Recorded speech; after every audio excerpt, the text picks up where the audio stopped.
Do you love the idea of personal growth but find the practice of it exhausting? We get it. We're Brandon and Megan Giggling, growth coaches with a mission to put the personal back in personal growth. If you want a new way of growing into the next version of you without the frustration, guilt, and overwhelm, you're in the right place. It's time to rethink your growth journey and make it into something that works for you. You in? Welcome to Growth Reframed.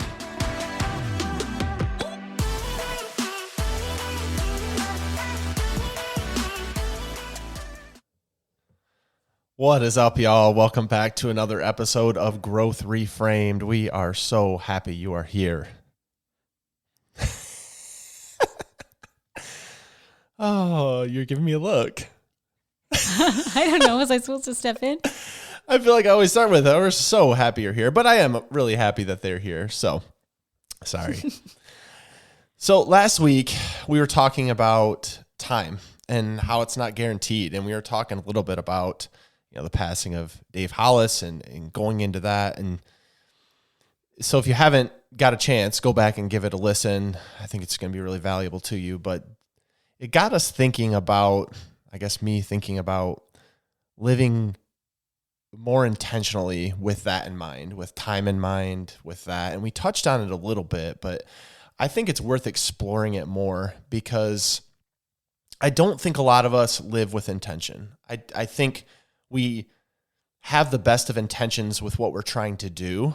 Like we're like, well, we want to do this. Like we have a lot of wants, but we don't have a lot of things that actually happen because as we all know, life gets in the way.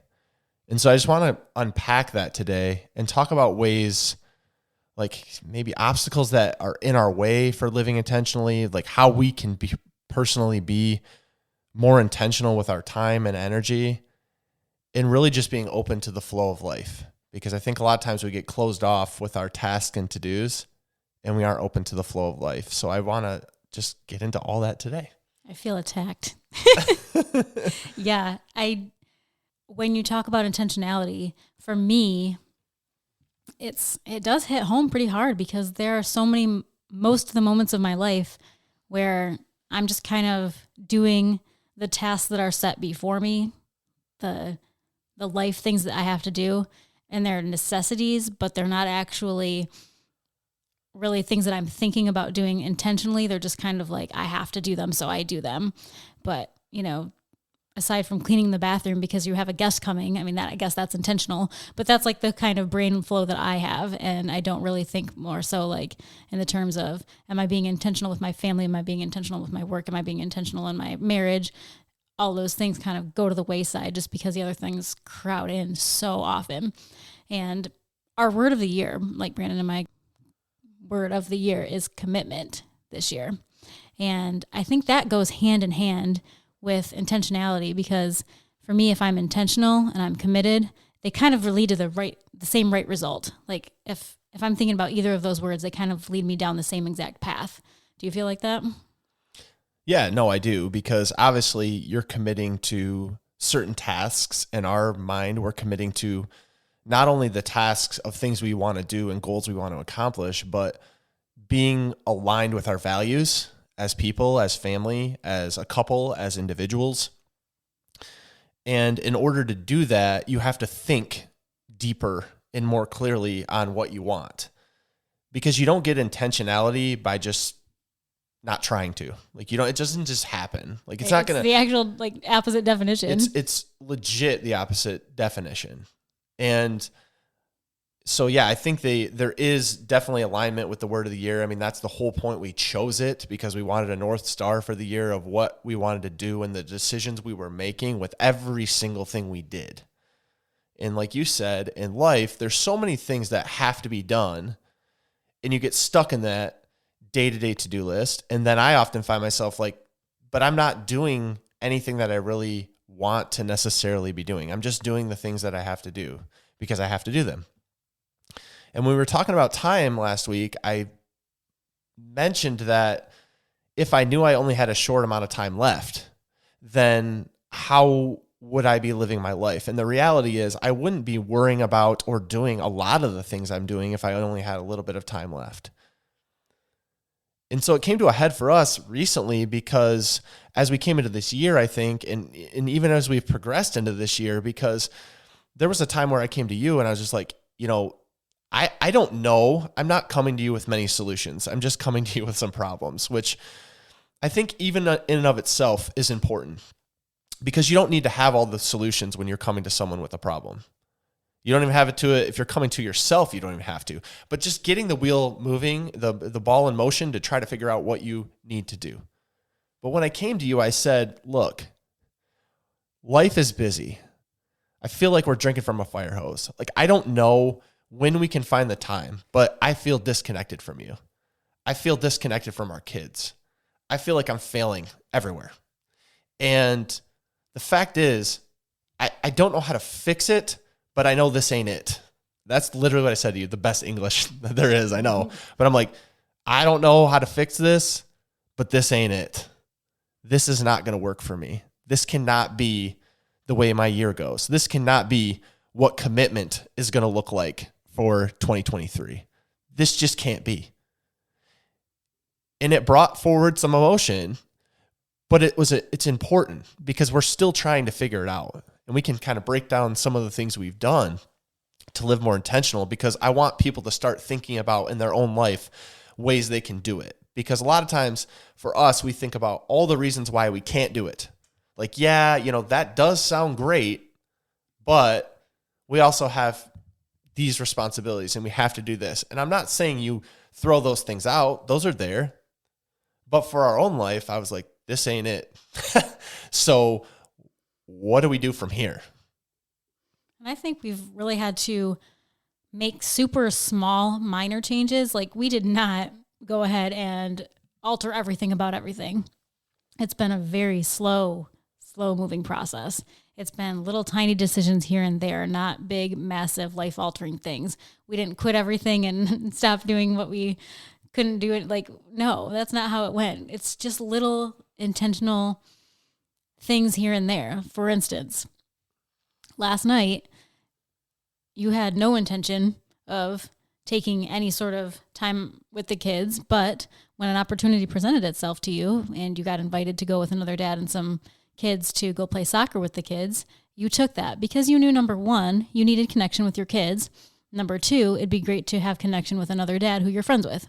That's awesome because you're not actively thinking about that, and it wasn't your original intent of the night, but when it presented itself, you were able to be a little bit more flexible and go do that, which was such needed time. And I mean, bonus, I got to be alone for a few hours, which was great for what I needed at the moment. But more importantly, that it wasn't just like, well, that's really inconvenient because it's kind of last minute and we have homework and we have, the dogs and the hamster and all the people that need this and that and all these different things. Like, yes, those are true. Yes, we did need to get those done. But instead you chose family. Instead you chose friendship. Those kind of moments are exactly what we're talking about here. It doesn't have to be leave your job and only focus on your family. Like, it doesn't have to be that big. It can be just little things. It can be not choosing to watch reruns and instead enjoying a new show together. We've been watching the show Shooter on Netflix. That might seem like something so stupid to you guys, but for us, that's helping because there's something new to experience together. And it's just a TV show at night, but it matters for us because it keeps us talking and watching something together rather than me off in my own world and him off in his own world. Yeah, and the fact is, like, you have to be fluid and open to the opportunities when they present themselves and not go to, like you were just saying, all the reasons why it won't work. Like for us last week, we had every intention. Like we wanted to make time for each other. We wanted to make sure that we were staying connected. And so we scheduled, we were going to send the kids to school. We took the entire day off from everything we were doing. I think we were going to create some content in the morning, but other than that, we were going to have a nice breakfast. We were going to go out to a movie. We were going to do all these things. A steak dinner. Oh yeah, a nice steak dinner. But then in the middle of the night, I start barfing my brains out. And I literally was like laughing in my misery because I'm like, you cannot make this stuff up. Why am I mentioning this? Because obstacles will come in the way as you try to live more intentionally. But where we typically go as humans is we say, well, it didn't work that time, so it's never going to work again, and we're not going to do it. And that was our chance. That was our window. We can't do it again. It's not going to work. Instead, what we did is we still dropped our kids off where we had arranged on Friday night. And me and you just literally hung out, went to a few stores, and I made myself fight through how I was feeling. And you can judge me later for going out while I was sick, but I mean, I was trying to do what I had promised my kids to do. And again, it goes back to your values. The thing is, though, that gutted us. It gutted us to not be able to do every single thing we wanted to do. But it made us be even more intentional with the time when we do find ourselves having it. And like you said, I mean, that's the thing. It doesn't have to be big. We did start watching a new show because what was happening is we would sit there and say, well, okay, we feel disconnected. I just don't feel connected to you at all. So I don't know how to fix it because I'm not seeing any more time in the day coming. And at night, by the time we put the kids to bed and we've worked all day and everything else, we're exhausted. So I don't know how to work that in, but I know I need it. So what do? So rather than sitting there saying, well, we don't know what to do, we said, okay, well, let's at least find something new to watch together. And that's not going to be what we do every night, by the way. We're not just going to sit there and watch Netflix every night, but there's different pockets of time that you can find when you make it a priority, which is the most important thing, to find the time to do that. So rather than sitting on our phones, you reading your book until you fall asleep and me clicking on my phone or watching Seinfeld reruns, rather than doing that, we're intentionally picking a show that we both want to watch that we can do together. And then after that, we still get some time for ourselves because I think we should be prioritizing time for ourselves too, which is why it worked out well when I did what I did last night and you had the opportunity to do that. The thing is, you got to prioritize and figure out what is most important. And some things are going to have to go. Like you said, it doesn't have to be everything and it doesn't have to be all at once and it doesn't have to be right away even. It doesn't even have to be like right now we do that. But you do have to figure out a time where that's going to work out. I think about for us, so we were feeling like our kids were just driving us crazy. And, if you have kids and they're little angels all the time, bless you, but that's not our experience. And so there are a lot of times where they drive us absolutely insane. And I don't know if you've been caught doing this as a parent at some point, but you're like, man, I wish these kids would just play outside. Like we played outside all the time. My parents said, there's outside, there's the sun, come back when I call you. That's it. That was our life. So then we realized we don't give an opportunity for our kids to actually do that because they get home, we pound them with homework, we throw them in the bath, we put them in bed, and that's it. The night's gone. But in North Carolina here, we've had a lot of days recently where it's been 70, 80 degrees. So literally last week, almost every single day, we threw everything else to the wind. We probably ate out way too much. Oh, we did. Whatever. And we got to go outside to a different park every single day. And you know what? I felt way more at peace and way more connected to you and our family as a family unit because I was living into my core values as a person. And I prioritized family as that thing to be intentional about. But am I actually doing it? Not really, most of the time. And so what we're asking you to do today is a few things. One, you have to identify what your core values are. What are you trying to be intentional about? What are you going to let go of so that can be a part of the fabric of your life? Because we get stuck usually at that first part where you were like, well, when are we going to find the time? Well, that's not going to work and we can't do it. So I'm not going to. But then how can you make decisions from that point moving forward?